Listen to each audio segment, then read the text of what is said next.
Hello and welcome to anime obsession. आज हम बात करेंगे टॉप 5 हॉरर एनीमे के बारे में और इन 5 एनीमे को मैंने इस बेसिस पर रैंक किया है कौन सा एनीमे कितना ज्यादा टेरिफाइंग है। चैनल सब्सक्राइब ना किया हो तो कर देना। अब शुरू करते हैं।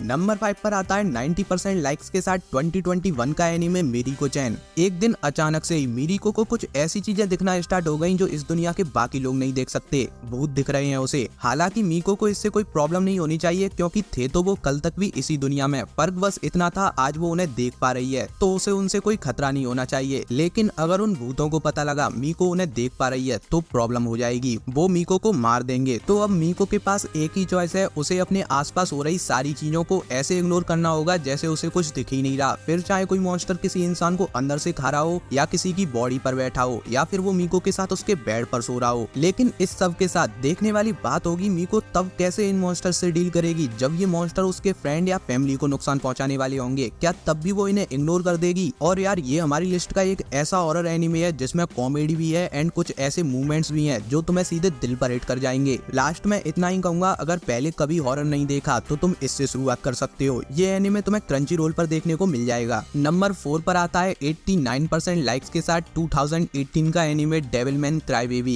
एक ऐसी दुनिया जहां एक बार फिर से डेविल्स लौट आए हैं और बड़ी तेजी से वो इंसानों को खत्म करते जा रहे हैं क्योंकि उन्हें जिंदा रहने के लिए इंसान की बॉडी चाहिए। इनका कोई डेफिनेट फिजिकल फॉर्म नहीं है। लेकिन इसी बीच जब आमोन नाम के एक डेविल ने अकीरा की बॉडी में घुसकर उसे मारना चाहा तब कुछ अलग ही हो गया क्योंकि ये ट्रांसफॉर्मेशन होने के बाद इसका होस्ट कोई डेविल नहीं था, वो अकीरा है। अकीरा की विल पावर इतनी स्ट्रॉन्ग थी उसने सबसे स्ट्रॉन्ग डेविल को अपनी बॉडी के अंदर बंद कर लिया। तो जो अकीरा क्राईबेबी हुआ करता था वो अब डेविलमैन क्राईबेबी बन चुका है क्योंकि उसकी बॉडी तो एक डेविल की है लेकिन उसका दिल एक इंसान का है। तो इस एनिमे के अंदर तुम्हें देखने को मिलेगा अकीरा कैसे अपनी इन पावर्स का यूज करेगा उन डेविल्स को खत्म करने के लिए जो उसकी फैमिली और ह्यूमैनिटी के लिए खतरा है। तो यार ये एनिमे है तो नंबर 4 पर, लेकिन ये सिर्फ मैच्योर लोगों के लिए है और मैं सजेस्ट करूंगा तुम इस एनिमे को तो ही देखना अगर तुम एक एक्सट्रीम लेवल का डिस्टरबेंस, ब्लडी वायलेंस और भाई जो कुछ बुरा हो सकता है सब कुछ देख सकते हो। तो ये एनिमे तुम्हारे लिए है, बिंदास देखो। ये एनिमे तुम्हें नेटफ्लिक्स पर देखने मिल जाएगा। नंबर 3 पर आता है 91% लाइक्स के साथ 2022 का एनिमे जो मेरे अकॉर्डिंग आज तक के मोस्ट अंडररेटेड एनिमे में से एक है, समर टाइम रेंडरिंग। पेरेंट्स की डेथ हो जाने के बाद मियो एंड ओसियो की फैमिली के साथ रह रहा सिनबे जो अपनी एजुकेशन के लिए टोक्यो चला गया था, उसे वापस अपने होम आइलैंड हिटोगाशिमा लौटना पड़ा ओसियो का फ्यूनरल अटेंड करने। हाँ, ओसियो की डेथ हो गई थी। आइलैंड के सभी लोगों का मानना था ओसियो का एक्सीडेंट हुआ है, लेकिन एक दो लोग ऐसे भी थे जो मान रहे थे ओसियो का मर्डर हुआ है। और जब सिनपे आइलैंड पर लौट रहा था तब रास्ते में ओसियो उसके सपने में आई थी और कह रही थी प्लीज मेरी बहन मियो को बचा लो सिनपे। तो यार मुझे पता है इतना सुन के तुम्हारा दिमाग घूम गया होगा और घूमना भी चाहिए क्योंकि ये है ही उस तरीके का एनीमे। ये तुम्हारे दिमाग को 1 मिनट का भी आराम नहीं देगा और अगर तुमने इस एनीमे को एक बार देखना चालू किया तो भाई ब्रेक का तो सवाल ही नहीं बनता, तुम इसे एक बार में पूरा खत्म करोगे। इस एनीमे के अंदर तुमको देखने को मिलेगा सिनपे कैसे मियो को बचाने और ओसियो की डेथ की वजह जानने के चक्कर में हिटोगाशिमा आइलैंड के डार्क साइड में धंसता चला जा रहा है। तो अगर तुम्हें कोई हॉरर एंड मिस्ट्री से भरा एनीमे देखना है तो तुम इसके साथ जा सकते हो। और भाई मैं गारंटी लेता हूँ तुम जितना इस एनीमे से एक्सपेक्ट करोगे ये तुम्हें उससे ज्यादा ही देगा। ये एनीमे तुम्हें डिज्नी प्लस हॉटस्टार पर देखने को मिल जाएगा और वो भी हिंदी डब के साथ। नंबर 2 पर आता है 91% लाइक्स के साथ 2004 का एनीमे एल्फन लाइट। सबसे पहले तो इस एनीमे के साथ भी वो सारी कंडीशन सप्लाई होती है जो डेविलमैन क्राईबेबी के साथ थी क्योंकि ये दोनों ही एनीमे आर रेटेड कंटेंट की भी बाउंड्रीज को पुश करते हैं, तो इसलिए नॉट फॉर एवरीवन। एक ऐसी दुनिया जहाँ कुछ म्यूटेंट्स भी मौजूद हैं, इनके पास इतनी पावर्स हैं वो एक झटके में 100 लोगों को खत्म कर सकते हैं और ये म्यूटेंट्स ही हैं जो आगे जाके धरती से मैनकाइंड को खत्म करने का भी कॉज हो सकते हैं। और इसीलिए गवर्नमेंट ने इन सभी म्यूटेंट्स को लेबोरेटरीज में कैप्चर करके रखा था। लेकिन लूसी एक साइकोटिक एंड सबसे पावरफुल म्यूटेंट एक दिन अचानक से ही अपनी नींद से जाग गई और लेबोरेटरी में मौजूद सभी गार्ड्स साइंटिस्ट का ब्रूटली मर्डर करके वहां से एस्केप करने में सक्सेसफुल रही। इस एस्केप के बाद लूसी 2 टीनेजर्स को एक बीच पर मिली। वो अपनी सारी मेमोरीज भूल चुकी है और वो सिर्फ एक ही वर्ड अपने मुंह से बोल पा रही है, न्यू न्यू न्यू। एक तरह से देखा जाए तो वो 1-2 साल की छोटी सी बच्ची बन चुकी है, लेकिन ऐसा लग रहा है कि शायद अभी भी न्यू के अंदर कहीं ना कहीं लूसी जिंदा है और अगर ऐसा हुआ तो ये सोसाइटी के लिए एक एक बहुत बड़ा खतरा होगा, क्योंकि गवर्नमेंट को नहीं पता लूसी कहाँ है। तो यार बस इतना कहूंगा, सॉलिड जिगरा हो तो ही इस एनिमे को देखना। ये एनिमे तुम्हें Amazon प्राइम वीडियो पर देखने को मिल जाएगा। नंबर 1 पर आता है 93% लाइक्स के साथ 2012 का एनिमे अनदर। कोइची अभी अभी एक नए स्कूल में ट्रांसफर हुआ है और उसका ये जो नया क्लास है इसके बारे में कुछ तो गलत सा है जो कोइची को फील हो रहा है, और उस क्लास का कोई भी स्टूडेंट उससे इस बारे में बात करना नहीं चाहता। लेकिन जो कुछ भी उसकी क्लास में हो रहा है वो घूम फिर के कोइची का अटेंशन उसकी क्लासमेट मे मिसाकी पर ले आता है। इस लड़की का एकदम ही अजीब सा मिस्टीरियस हो रहा था, लेकिन जब कोइची ने मे मिसाकी में इंटरेस्ट जताया, उससे इंटरेक्ट करने की कोशिश की, तब उसे पता चला उसे छोड़ के किसी के लिए भी मे मिसाकी एग्जिस्ट ही नहीं करती। तो यार ज्यादा नहीं बताऊंगा, क्योंकि ये मिस्ट्री हॉरर एनिमे है और मिस्ट्री बताई नहीं जाती, सॉल्व करी जाती है। तो देखो और सॉल्व करो, बस इतना ही कहूंगा। जितनी चाहो उतनी एक्सपेक्टेशंस के साथ तुम इसके साथ जा सकते हो, ये फुलफिल करेगा। ऐसे ही नहीं, अनदर आज तक का बेस्ट हॉरर एनिमे भाई, बात है इसमें। वीडियो पसंद आया हो तो लाइक कर देना, और चैनल पर मैंने प्लेलिस्ट भी क्रिएट कर दी है जिससे तुम आसानी से अपने मूड के हिसाब से एनिमे सिलेक्ट कर सको। मिलते हैं अगले वीडियो में, तब तक के लिए बाय बाय।